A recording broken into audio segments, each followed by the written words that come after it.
On ne va pas se mentir, saison 2, 6e numéro, le débat télé avec le sourire et sans langue de bois. Avant de vous présenter nos invités comme chaque soir, voici le sommaire. Est-ce qu'on est plus nul qu'avant? C'est la question qu'on pose en ce mardi de rentrée. Quand les élèves faisaient 10 fautes il y a 20 ans, ils en font 14 aujourd'hui sur la même dictée. Enquête à suivre, vous réagirez. Trop d'impôts tue-t-il l'impôt? Nicolas Sarkozy et François Hollande ont créé à eux deux 84 impôts nouveaux depuis 3 ans. Le ras-le-bol fiscal illustré en chiffres, vous réagirez. Un pas en avant, un pas en arrière, c'est un peu une marque de fabrique de François Hollande. Est-ce que ça s'applique aux heures supplémentaires défiscalisées? Eh bien, oui, peut-être, vous verrez. Enfin la Syrie, combien de divisions? À la veille du débat au Parlement, François Hollande se montre ferme et déterminé. Le président est-il isolé? François Hollande est-il à la hauteur sur le dossier syrien? On vous pose la question. Avec nous pour en parler ce soir, Axel Lemaire. Bonsoir à vous, député socialiste des Français de l'étranger. Merci d'être avec nous. David Lisnard, premier adjoint au maire de Cannes. Bonsoir. David, UMP, je le précise. À côté de vous, Geoffroy Lejeune, rédacteur en chef adjoint de Valeurs Actuelles. Bonsoir. Et Sylvain Bourmeau, directeur adjoint de la rédaction de Libération. Bonsoir. N'oubliez pas pour réagir, Twitter, le hashtag ONV. PSM. Mais d'abord, il y a une guerre qui se prépare en Syrie, il y a un chômage qui explose en France, mais la polémique du jour, celle dont on a parlé à la machine à café, c'est Alain Delon et ses propos sur les homosexuels. C'était hier sur France 5. Je n'ai rien contre les gays qui se mettent ensemble, mais pour moi, c'est contre nature. On est là pour aimer une femme, pour courtiser une femme, pas pour draguer un mec ou se faire draguer par un mec. Voilà Alain Delon dans le texte. Alors depuis hier et ce matin sur les réseaux sociaux, tout le monde est tombé dessus. Tout le monde est tombé et a critiqué Alain Delon. Est-ce qu'on a le droit de tout dire à la télévision, ou est-ce qu'on a finalement le droit de ne plus rien dire à la télévision? Vraisemblablement, on n'a plus rien le droit de dire parce que il suffit qu'Alain Delon dise quelque chose, et quand même, il faut le rappeler, c'est pas un jugement stigmatisant contre les homosexuels ou quoi que ce soit. Il émet une opinion sur l'homosexualité, donc il a le droit après tout, et tout le monde lui tombe dessus. C'est un truc bien organisé, on connaît ça par cœur, et donc si on n'a plus le droit d'émettre d'opinion sur la question de l'homosexualité, il faut le dire tout de suite, et là on arrêtera d'en parler. Mais moi personnellement, j'ai pas été choqué, et surtout j'estime qu'il reste quand même son droit le plus. Attendez, en quoi il n'aurait pas le droit? Il a tenu des propos. Il a eu le droit de les tenir. Après, on a le droit de les commenter, on a le droit d'être en désaccord. Certes. Ça, c'est la position typique des gens qui pointent ce qu'ils appellent le politiquement correct en se posant en martyr, en victime. Ils n'auraient pas le droit de penser ou de dire ce qu'ils pensent. Mais bien entendu, et j'espère qu'ils ont le droit. Alain Delon a le droit de penser ce qu'il pense. Ce qui est drôle dans ses propos, c'est qu'on a l'impression qu'il continue, vous savez, comme dans le sketch des Guignols, à parler de lui à la troisième personne. On est là pour... c'est Alain Delon. Alain Delon est là pour aimer une femme, pas pour draguer un mec. Enfin, je veux dire, il y a quelque chose de... contre nature. C'est sûr que là, Alain Delon, contrairement à ce qu'il a pu être dans les années 60, n'est pas très contre-culture. Pas mal. C'est une jolie façon de le dire. Moi, j'aurais dit qu'il est un peu has-been. Pardon d'utiliser un anglicisme, mais... parce que vous habitez à Londres. Ce débat, effectivement... biologisme, naturalisme contre sociétal, on l'a eu, on peut continuer à l'avoir. Il n'est pas question de ne pas débattre. Simplement, cette tentation qu'ont les monuments du cinéma français de s'immiscer dans les sujets de société et dans les grands débats pour dire des choses qui sont sans grand intérêt ou en tout cas répétées à l'envi, je trouve que c'est un peu dommage. Moi, j'aime mieux penser à Alain Delon comme acteur extraordinaire des années 60. J'aime bien penser à son fils aussi, mais ça s'arrête là. Non, mais on est d'accord que c'est pas un débat qu'il y a eu aujourd'hui, c'est un lynchage, c'est comme ça que ça s'appelle. Donc c'est pour ça que je dis qu'on peut plus rien dire. Il fallait le laisser s'exprimer, à la limite. Il a parlé, il s'est exprimé. Oui, et on l'a lynché. Voilà, lynché. C'est le problème. Attendez, les mots ont un sens. Je veux dire, il tient des propos, il y a des réactions, c'est le débat, c'est l'espace public. Lisnard. Il a un avis, David Lisnard? Je passe. Non, dans le sens où, très sincèrement, ça n'a pas grande importance. Hein. Non, voilà. Ça n'a pas grande importance, mais j'avais envie de revenir sur l'idée du politiquement correct. Est-ce qu'il n'est pas poussé à son maximum, en tout cas en télé? On a parlé d'homosexualité ces derniers... Enfin, franchement, quoi.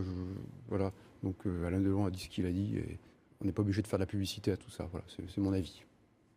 Il faut que tout change pour que rien ne change, pouvait-on lire dans le Guépard de Lampedusa. Justement, on va passer au prochain thème. Est-ce que tout a changé à l'école? Oui Oui, si on en croit cette enquête, effectuée donc par la direction de l'évaluation de la prospective et de la performance. Attention, c'est sérieux. Regardez, on a sélectionné, Lola Palmier m'a aidé à sélectionner en 1800. C'est pas en 1897, c'est en 1987. On faisait 10 fautes. En 2007, on fait 14 fautes pour la même dictée. Ça, c'était pour l'orthographe.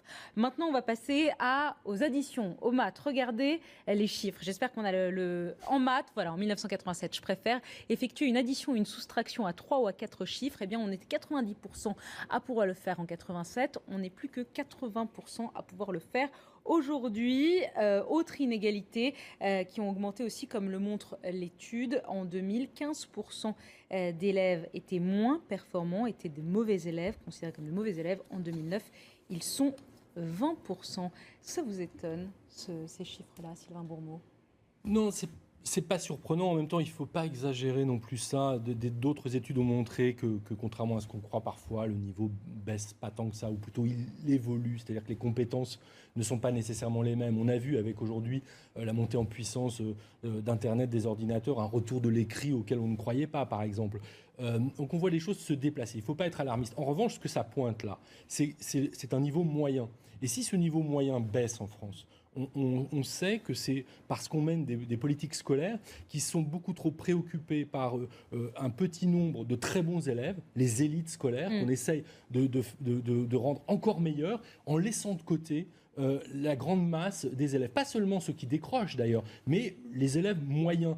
Et on ne met pas assez de moyens, pour le coup, sur ces élèves moyens. Donc je pense qu'il faut en tirer des leçons pour arrêter de faire de l'école une école de l'excellence et faire un petit peu comme fait la Finlande, une école pour tous, véritablement. David Lisnard, est-ce qu'on est plus nul qu'avant? D'abord, c'est un débat fondamental. En tant qu'élu, c'est fondamental. En tant que père de famille, c'est fondamental. Et il semble quand même, ce qui est troublant dans ces études, c'est que le niveau semble baisser sur des savoirs fondamentaux. Alors, j'aime pas ce terme de compétence, on applique des termes un peu, on entend ce terme de compétence fleurir, ça fait partie d'une novlangue, quoi. On a des savoirs, on est là pour acquérir des savoirs à l'école, et on voit que sur le français, les mathématiques, manifestement, le niveau est moins bon d'après ces études. Mais c'est difficile d'évaluer dans le temps, parce qu'effectivement, les savoirs évoluent, et nos enfants acquièrent d'autres savoirs que l'on ne demandait pas aux générations précédentes. En revanche, ce qui est plus troublant, c'est-à-dire qu'ils savent jouer avec un iPhone dès 3 ans. Oui. Parce que ça, ils sont peut-être victimes de l'iPhone dès 3 ans. En revanche, ce qui est plus troublant, c'est au-delà de cette évolution dans le temps, qui interpelle quand même, c'est l'évolution dans l'espace et les comparaisons dans l'espace. C'est que lorsque l'on compare le niveau en France à travers plusieurs études, les études de l'OCDE, je ne parle même pas du classement de Shanghai sur l'enseignement supérieur, on voit que le niveau de la France régresse depuis une trentaine, quarantaine d'années. Et ça, c'est extrêmement troublant parce que ça signifie un pays en régression. Moi, je trouve que tout ça est beaucoup plus alarmant que ce que vous dites. Les chiffres que vous avez donnés tout à l'heure sont le produit tout simplement d'un abaissement inexorable du niveau de nos élèves, des élèves depuis 30 ans. Moi, je me suis amusé cet été à repasser les examens du certif en 59. J'ai passé le bac il y a 7 ans. C'était plus dur. Le certif en 59 était plus dur que le bac il y a 5 ans. C'est-à-dire que vous parlez d'école pour tous et vous dites qu'il faut arrêter de viser l'excellence. Moi, je crois qu'au contraire, on est en train d'organiser un nivellement par le bas. Vous savez qu'à l'époque, il y avait moins de gens qui passaient le certificat, probablement, que de bacheliers. Donc, il faut savoir de quoi on parle. Encore une fois, vous voulez faire l'école pour une élite. Je ne suis pas d'accord du tout non plus avec vous, parce que et Bourdieu-Passeron, je vais invoquer Bourdieu-Passeron, vous voyez, ça va vous étudier, ça va peut-être vous étonner, mais ils avaient raison, c'est-à-dire qu'on a confondu massification et démocratisation. Et aujourd'hui, cette espèce de carcan du collège unique, parce que c'est au collège que les inégalités explosent, à force de vouloir tout niveler par le bas, on est en train de flinguer des générations, réellement. Axel Lemaire. Je trouve qu'on ne peut pas comparer l'école d'il y a 30 ans à l'école d'aujourd'hui. Ça n'a rien à voir, les écoles. Ça n'a rien à voir, c'est sûr. Ne serait-ce que parce que, je crois que c'était en 1975, il y a 25% des élèves qui n'accédaient pas au brevet des collèges, donc au niveau 6e. Aujourd'hui, il y en a 5%. Donc, quand on met les choses en perspective, il y a beaucoup plus d'élèves qui poursuivent des études plus longtemps, et y compris des études supérieures, et qui donc trouvent un travail qui les intéresse et qui les épanouisse. Ensuite, la question qui se pose, c'est celle que vous avez posée, c'est celle de l'augmentation des inégalités sociales au sein du système scolaire, qui est alarmante. Oui, mais pas pour les Et raisons le que vous ministre de évoquez. l'Éducation, Vincent Payon, lorsqu'il axe ses grands chantiers sur la formation des enseignants, sur le respect de l'intérêt de l'enfant, des rythmes scolaires, de la réforme des programmes pédagogiques, c'est pour donner sa chance à tous et pas uniquement pousser l'excellence académique. Et en ce sens, les modèles éducatifs des pays du Nord sont exemplaires. Alors, un mot sur la réforme des rythmes scolaires, parce qu'on en a beaucoup parlé dans la journée, je ne voulais pas axer tout le débat sur ça. Luc Châtel, ce matin, qui parle de pagaille. C'est une pagaille sans nom qui s'organise aujourd'hui. Regardez, on l'entend de partout, entre les communes qui ont décidé de passer à la semaine de 4 jours et demi, celles qui y restent. Je pense qu'il faut faire davantage confiance aux équipes locales. C'est pas de la rue de Grenelle, du 110 rue de Grenelle, qu'on est le mieux à même d'organiser le système éducatif. Vous avez des enfants, vous les avez accompagnés à l'école ce matin. Comment ça s'est passé? Est-ce que c'était la pagaille, comme dit Luc Châtel, chez vous, David Lisnard? Non, parce qu'à Cannes, c'est bien organisé. Enfin. Mais et on n'est pas passé, on est resté à la semaine de 4 jours, puisqu'on prend le temps de la concertation. Là, on a manifestement la bonne disposition bureaucratique, si vous voulez, qui effectivement veut imposer. Alors, que le rythme de 4 jours et demi soit meilleur, pourquoi pas, si c'est l'intérêt de l'enfant. En revanche, ce qui est marrant, c'est de voir à quel point l'État, qui est exsangue, reporte toute la charge des réformes sur les collectivités, tout en demandant aux collectivités de réduire les déficits. Mais pour une ville comme Cannes, les dépenses de fonctionnement dans l'éducation, je ne parle pas d'investissement, de fonctionnement, c'est 5 millions d'euros par an. Le coût de la réforme, sur le fameux temps périscolaire, sur lequel on dit que ça ne doit pas être un temps d'apprentissage, mais il doit y avoir un projet pédagogique, parce qu'il y a tout le baratin habituel, eh bien c'est 1 million d'euros par an, voilà, qui pèse sur la collectivité. Mais c'est évident que ça aurait été mieux d'avoir un peu plus d'argent, mais on allait entendre qu'il y a encore trop d'impôts, donc il faudrait savoir ce qu'on veut. On y va sur les impôts. Si on veut une école meilleure, il fallait effectivement mettre un petit peu plus d'argent dans les collectivités locales pour prendre en charge ces nouveaux temps périscolaires. Mais tout le monde se focalise sur ces temps périscolaires. C'est pas ça le plus important de la réforme. Le plus important de la réforme, c'est effectivement qu'on est repassé à 4 jours et demi. C'est pas une réforme. On ne touche aucun des modes de fonctionnement de l'éducation évidemment nationale. que c'est une réforme. Enfin, on met en place en France ce sur quoi s'accordent tous les spécialistes de biochronologie depuis très longtemps, à savoir, et les enseignants le savent bien, qu'il est nettement mieux pour l'enfant d'avoir l'école pendant 5 jours d'affilée, et donc le mercredi matin en l'occurrence. Et ça, moi je me félicite d'être dans une commune très sincèrement, où la réforme est entrée en vigueur aujourd'hui. La réforme de l'éducation nationale, elle doit porter sur le contenu des savoirs, ce que l'on évoquait tout à l'heure, sur le mode de fonctionnement des établissements. L'un n'empêche pas l'autre. Attendez, on n'a même pas tout fait sur les rythmes scolaires, parce que maintenant il faudra faire la deuxième phase. Les enfants sortent de 2 mois et demi, voire 3 mois au collège, parce que le collège, quand on passe pas le brevet, on n'y va plus dès le début juin. C'est totalement délirant, 3 mois de vacances l'été. Il est temps de réduire les vacances d'été à 6 semaines. Donc les rythmes, on va encore en reparler. J'espère que la réforme ira encore plus loin que celle. Et en même temps, le débat s'est englué dans cette question des rythmes scolaires. Soyons un peu ambitieux pour notre école française. On va parler du métier d'enseignant, on va parler des programmes, on va parler des zones d'éducation prioritaire, du rôle des collèges dans le cursus scolaire. Tout ça, ça va venir, mais chaque chose en son temps. La première étape, c'était les rythmes scolaires. Troisième thème du débat, à l'heure où on reçoit nos avis d'imposition, le chiffre du jour dévoilé par le journal Le Monde aujourd'hui. À eux deux, Nicolas Sarkozy et François Hollande ont créé, asseyez-vous bien, 84 nouveaux impôts en 2 ans. Il y en a pour tout le monde. La droite et la gauche ont donc fait tomber une pluie d'impôts sur la France. Le taux de prélèvement obligatoire est un record absolu. Et on a vu les chiffres. Regardez, il y en a pour tout le monde, je vous le disais. Regardez, d'abord en 2011, Nicolas Sarkozy a augmenté les impôts de 16 milliards d'euros. En 2012, donc je vous rappelle, 6 mois Nicolas Sarkozy, puis 6 mois François Hollande à l'Élysée, eh bien à eux deux, ils ont augmenté les impôts en 2012 de 19 milliards d'euros. Et puis si je peux me permettre, la Palme d'Or va pour François Hollande qui a augmenté les impôts de 20 milliards d'euros en 2013. Sans faire de poujadisme de base, est-ce qu'ils sont devenus fous? Un peu, ouais. Moi, ce qui me frappe le plus, c'est de voir qu'on est rentré dans une sorte de régime d'insécurité fiscale généralisée.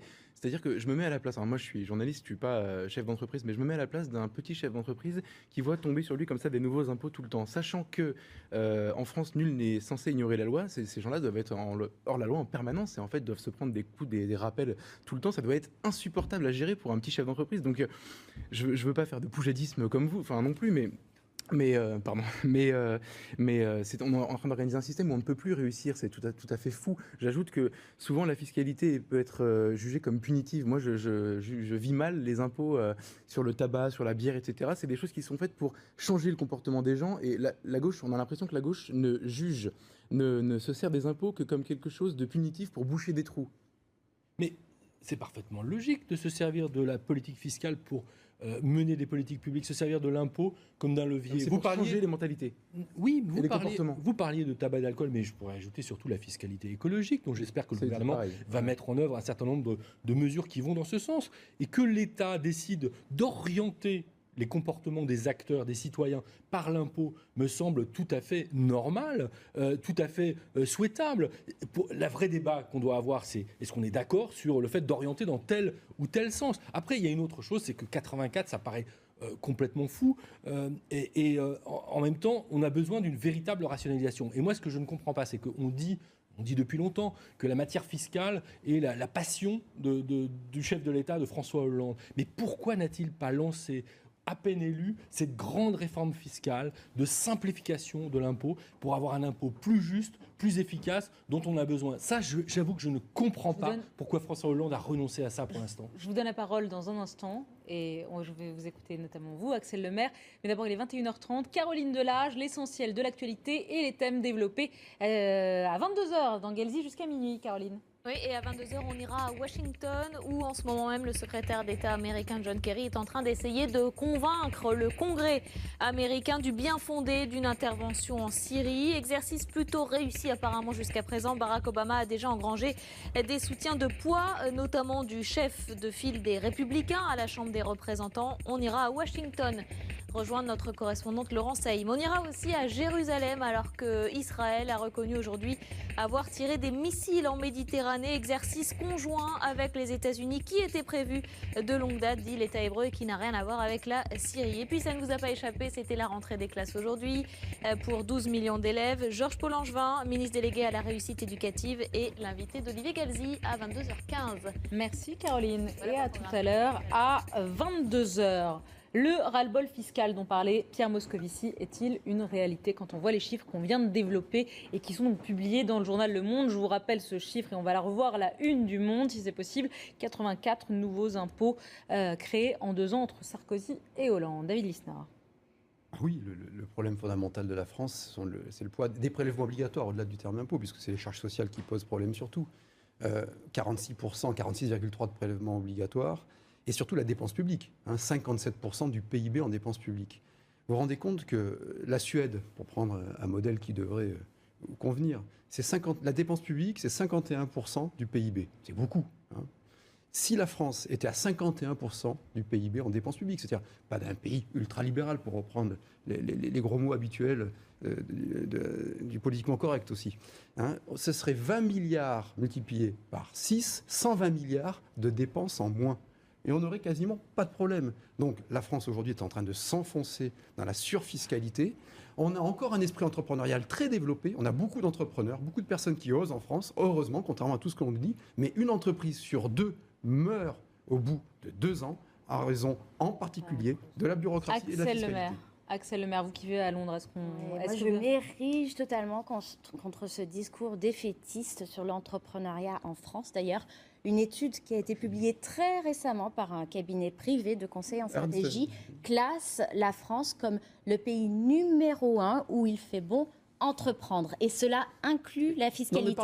Attention à ne pas schématiser. Je viens de vous dire qu'il y avait pas d'impôt à droite, j'ai vu cette étude, plus d'impôt à gauche. dit aussi au sein du G20, la France est 15e en termes d'accès au financement. D'accès au financement qui est un problème réel et qui est en train d'être traité par Bercy. Et une entreprise sur 2 meurt au bout de 2 ans. L'accès au financement, c'est pas tellement un problème de l'État. En l'espèce, c'est plutôt les banques qui rechignent à financer. C'est un problème de politique française. Mais attention à ne pas schématiser, parce qu'on l'a vu, les augmentations fortes d'impôts, elles ont commencé en 2011. D'abord, pourquoi ? Parce qu'il y a eu une crise financière et économique qui a heurté la France frontalement, et il a fallu trouver de l'argent, notamment pour préserver le niveau de service public français qui fait la qualité de notre pays et qui attire les investisseurs étrangers. Il faut le comprendre, nulle part ailleurs en Europe, on trouve l'école publique et gratuite comme on la trouve, les hôpitaux répartis sur tout le territoire, les formations, l'apprentissage. Là, c'est moi qui vis à l'étranger, je peux vous dire que l'Allemagne, la j'apprécie Suède, le les Danemark services ont des publics services publics à peu près français et corrects. que cela a un coût. Et la faillite C'est un choix sur les fonctions politique régaliennes, que de justice, faire reposer les dépenses sécurité, publiques sur la interpelle. solidarité Pardon, nationale. c'est le maire, mais vous... Rappelons que en 2013, les augmentations d'impôts ont touché un Français sur 10. Ça veut dire que 9 Français sur 10 le discours n'ont de pas Jean-Marc. été affectés. Écoutez, moi, je suis dedans, et dans que ce cas-là. c'est la droite qui a gelé le barème de l'impôt sur les revenus. C'est la droite qui a créé des nouvelles taxes. C'est la Oui ou droite... non? Et pas besoin d'être manique. Non, mais c'est les deux. c'est une Voilà, réalité. d'accord, voilà. mais C'est une réalité. Non, mais en revanche, vous qui vivez à Londres, vous pouvez pas nous dire qu'il y a autant d'Anglais qui viennent en France que de Français qui vont en Angleterre. Pardon, mais là, enfin, il faut aussi à un moment donné regarder Ça les n'a choses. rien à voir avec la question fiscale. Je vous le dis tout de suite, je pourrais vous montrer des études. D'accord. Alors, il y a un tweet d'un téléspectateur qu'on va voir tout de suite qui va s'afficher sur votre écran. Lolita, les impôts, ça fait mal. Heureusement, il y aura les heures sup. Justement, transition toute trouvée. Merci Lolita. C'était l'une des mesures phares de Nicolas Sarkozy, la première supprimée par François Hollande il y a 1 an et demi, la défiscalisation des heures supplémentaires. Et puis patatras, voilà que François Hollande laisse entendre ces derniers jours qu'il ne s'opposerait plus à cela. Donc, Sarkozy avait défiscalisé les heures supplémentaires, Hollande les a refiscalisées et maintenant Hollande va les redéfiscaliser, si vous comprenez bien. En tout cas, c'est un sujet qui divise au sein de la gauche. Regardez, un pour, un contre au PS. Il n'y aura pas de retour sur la défiscalisation des heures supplémentaires. En tout cas, moi je n'y suis pas favorable. Je crois savoir que le gouvernement, dans sa très grande majorité, n'y est pas favorable. C'est un non-sens économique. Nous serions le seul pays au monde à pratiquer ce genre d'ineptie. Et en plus, nous y sommes revenus l'année dernière. Il n'est pas question d'y revenir. Moi, je m'y opposerai formellement. Tout ce qui concerne le pouvoir d'achat des salariés, notamment des salariés modestes, doit être un sujet de préoccupation pour nous, pour la majorité. Donc, moi, je suis favorable à ce qu'on regarde, qu'on analyse la possibilité d'avoir un coup de pouce pour ces salariés les plus modestes. Est-ce qu'on va à nouveau défiscaliser les heures supplémentaires? Est-ce que c'est une nouvelle reculade d'abord de François Hollande? Je pense que François Hollande et avec lui peut-être certains ministres ont pris conscience qu'ils avaient là mis en œuvre quelque chose dont ils n'avaient pas mesuré toute l'importance sur le pouvoir d'achat de catégories modestes. Donc ils ont fait une erreur? Probablement, moi je pense. Oui, alors bien sûr. c'est vrai que sur le principe c'est très compliqué. Et M. Eckert a raison de rappeler qu'on serait le seul pays. En même temps, le problème que ça pose, c'est un problème de justice et d'équité. Pourquoi? Tout simplement parce que quand les 35 heures, qui sont à mon sens plutôt une bonne mesure, ont été mises en place, elles ne l'ont pas été pour tous les salariés. Il y a en France des salariés qui travaillent dans des toutes petites entreprises qui n'ont pas bénéficié des 35 heures et pour lesquels cette mesure était un moyen de compenser en quelque sorte le non-accès aux 35 heures. Là, c'est la double peine pour ces gens-là. Donc, soit on généralise véritablement les 35 heures pour tout le monde, on les rend effectives, soit on trouve un moyen de compenser comme l'avait fait Nicolas Sarkozy. Axel Lemaire, c'est une reculade de Hollande, il avait fait une erreur? Je ne pense pas qu'il y ait une reculade parce qu'a priori, ce n'est pas l'ordre du jour et ça n'est pas inclus dans le projet de loi de finances pour l'année 2014. Mais après, je pense que le débat est légitime parce qu'il faut entendre la précarisation des travailleurs salariés. Pour autant, faire de la politique, c'est faire des choix et donc établir des priorités. Et faire des pirouettes aussi, apparemment. Numéro un, C'est la extraordinaire priorité d'entendre ça, numéro quand même. un en France, Oui. avec plus de 12 millions de chômeurs, c'est la lutte contre le chômage. Oui. Lorsqu'on fait une promesse qui est celle d'inverser la courbe du chômage, cela suppose de prendre certaines mesures et on sait aujourd'hui, c'est d'ailleurs un rapport parlementaire signé par un député de l'UMP qui le dit, que cette défiscalisation des heures supplémentaires n'a non seulement pas encouragé l'emploi, parce que ça coûte moins cher à une entreprise de conserver des salariés que d'en embaucher des nouveaux dans ce cas-là, elle a détruit 100 000 emplois. Vous savez, il y a même des députés UMP qui peuvent dire des inepties, et j'ai la liberté de le dire. Ceci étant, je crois que c'est assez drôle de voir à quel point vous nous expliquiez il y a 1 an et demi, de façon docte, que cette mesure était vraiment un non-sens social, un non-sens économique. C'est une bonne mesure, pourquoi? Peut-être une mesure par défaut, parce qu'il aurait fallu supprimer les 35 heures, qui ne s'appliquent pas de façon égalitaire. Ou les généraliser. Non, parce que comme il y a un problème de compétitivité, Il y a un problème d'équité. il y a un problème de manque de travail. De manque de travail au sens économique, pas qui crée du manque d'emploi. Hein. On pourrait passer des heures là-dessus. Vous raisonnez en stock, comme si l'emploi était un stock. Or, l'emploi, ce sont des flux. Cette mesure, elle était pertinente parce qu'elle permettait d'apporter de la souplesse, de soutenir le pouvoir d'achat. Donc c'était à la fois une politique de la demande, mais c'était aussi une politique de l'offre, contrairement aux 35 heures, puisqu'elle donnait de la compétitivité aux entreprises et de la souplesse. Alors pourquoi ça n'a pas marché? Pourquoi la compétitivité s'est dégradée sur les dernières années? Vous venez de dire qu'il y avait une crise. Oui, d'abord, il y a quand même eu des choses qui ont fonctionné. Ensuite, si ça pose débat à nouveau, y compris au sein de votre formation politique, c'est peut-être que ça a marché. Donc apporter de la souplesse aux entreprises, c'est vital aujourd'hui. Et puis nous avons besoin de souplesse et de flexibilité. Pour revenir sur l'aspect plus politique des choses, ce qui est impressionnant, c'est de voir que cette suppression de la défiscalisation des heures supplémentaires, c'était une mesure purement idéologique de vengeance contre Nicolas Sarkozy. Il l'avait dénoncé pendant 5 ans, il est arrivé au pouvoir, il l'a supprimé, il s'est fait plaisir. Il a fait d'ailleurs au passage... Vous dites pas du tout? Ah mais non, c'est une vision absolument simpliste. Derrière, il y a des choix économiques. Il n'y avait aucune étude d'impact sur ce que ça allait donner pour les salariés. Et en plus, ils viennent des classes populaires pour qui ça allait tout simplement enlever du pouvoir d'achat et enlever de l'argent sur la fiche de paye. C'était très important. Ils s'en rendent compte maintenant. Bon, bah, tant mieux. Et puis, c'est un peu tard, mais à la limite, tant pis. Mais vous verrez, il le fera. Et vous pouvez dire que le PS est divisé, etc. Il le fera. Travailler plus pour gagner plus à creuser le chômage en France. Mais c'est vous qui le dites, sauf que c'est pas vrai. Voilà. Oui, et parlez-en aux milliers de personnes qui en ont profité surtout. Alors, un dernier tweet. Le chômage, il augmente en même temps que le temps de travail diminue en France. Un dernier tweet. Regardez, de téléspectateurs, ça va apparaître. Hollande ferait donc du Sarkozy. Question à vous, Axel Lemaire. Alors là, non. Je ne serais pas une députée socialiste si le président de la République faisait du Sarkozy. C'est une bonne question qui peut peut-être nous faire la transition sur la Syrie. Voilà, sur la Syrie. Bonne transition. Merci. Chaque fois, vous me faites une petite transition. Une petite page de publicité tout de même, parce qu'il faut bien qu'on gagne notre vie pour payer nos impôts. Et puis la Syrie. François Hollande est-il à la hauteur? François Hollande fait-il du Sarkozy sur la Syrie? On en parle dans un instant. On ne va pas se mentir, troisième partie, les menaces de Bachar al-Assad ne me font pas peur, elles renforcent ma détermination. Voilà ce qu'a dit François Hollande aujourd'hui à la veille du débat au Parlement. La ligne d'attaque de la droite, c'est François Hollande est isolé, il le répète depuis ce matin. Écoutez Christian Jacob. Aujourd'hui, la France est totalement isolée. Pas un seul soutien au sein de l'Union européenne. Où sont nos alliés? Tous les présidents de la République, sans aucune exception, n'ont toujours intervenu que dans le cadre d'une résolution des Nations Unies. Donc si aujourd'hui, M. Hollande voulait s'affranchir de cela, ce serait une décision extrêmement lourde. Je demande à ce qu'il engage, que son gouvernement engage sa responsabilité devant l'Assemblée nationale. Une question sur l'aspect Syrie ce soir, parce qu'on l'aborde dans tous les débats tous les soirs. François Hollande est-il isolé, comme le dit Christian Jacob? François Hollande est-il à la hauteur sur ce dossier?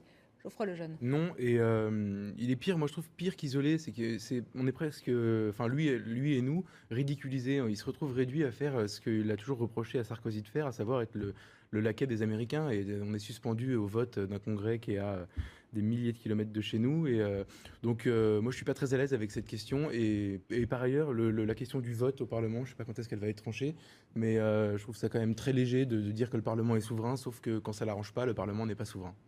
Axel Lemaire. Je ne sais pas si on est isolé quand on marche main dans la main avec le président des États-Unis, en l'occurrence Barack Obama compte.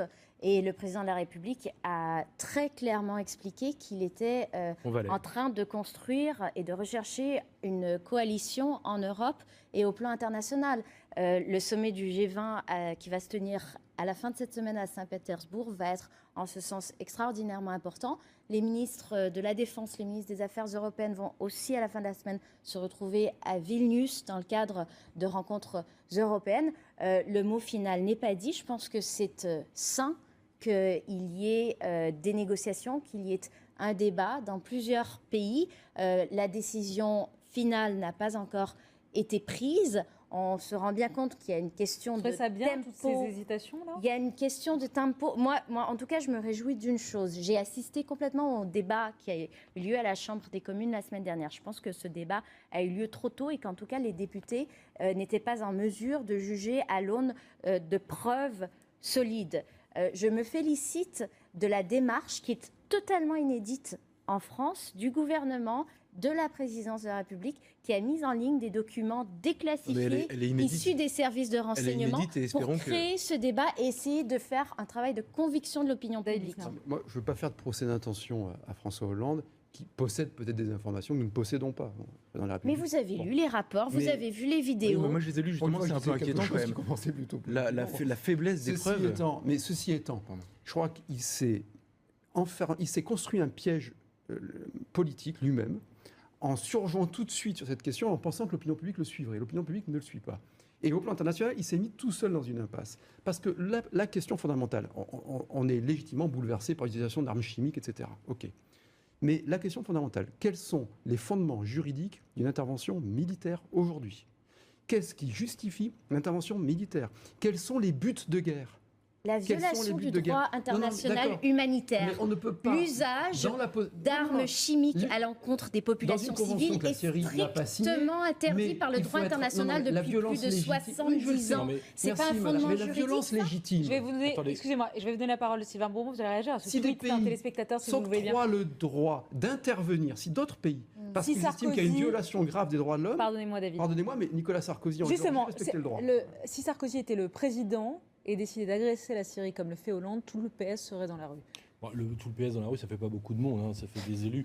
Donc j'espère qu'il y aurait pas que les élus PS seraient pas dans la rue, parce que franchement, moi je ne partage pas du tout ce que vous dites sur la précipitation. Je pense qu'au contraire, le drame de la situation qu'on vit, c'est qu'on a attendu si longtemps. Les armes chimiques, elles n'ont pas été utilisées là il y a 10 jours pour la première fois. Donc cette histoire de ligne rouge à laquelle on n'a pas fait attention au printemps dernier parce que des armes chimiques avaient été utilisées, je veux dire, on aurait pu intervenir de façon plus efficace probablement à un moment où les rebelles, enfin l'armée syrienne de libération était moins contrôlée par des islamistes, etc. Il y a 2 ans.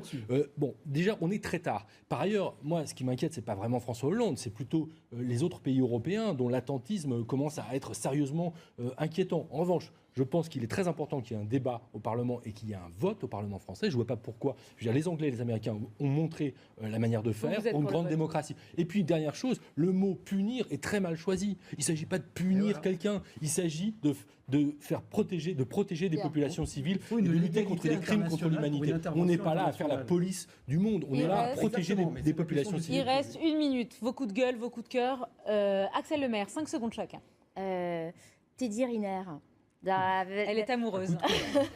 Un peu de légèreté, n'est-ce pas, dans cette actualité si lourde. Non, mais bravo, chapeau, cocorico. Sylvain Bourbon. Moi aussi, c'est un coup de cœur. J'avais envie d'être de bonne humeur. C'est un livre qui va sortir dans 2 jours. C'est la rentrée littéraire. C'est un livre de Jean-Philippe Toussaint qui s'appelle Nu. C'est le 4e volet d'une série absolument magnifique. C'est quelqu'un qui écrit comme on filme le plus beau des cinémas, avec une véritable lumière sur les pages. Et cette héroïne, Marie, qu'on retrouve dans les 4 volumes, est magnifique. Voilà. Ça donne envie de lire, en tout cas. Merci, Sylvain Bourbon.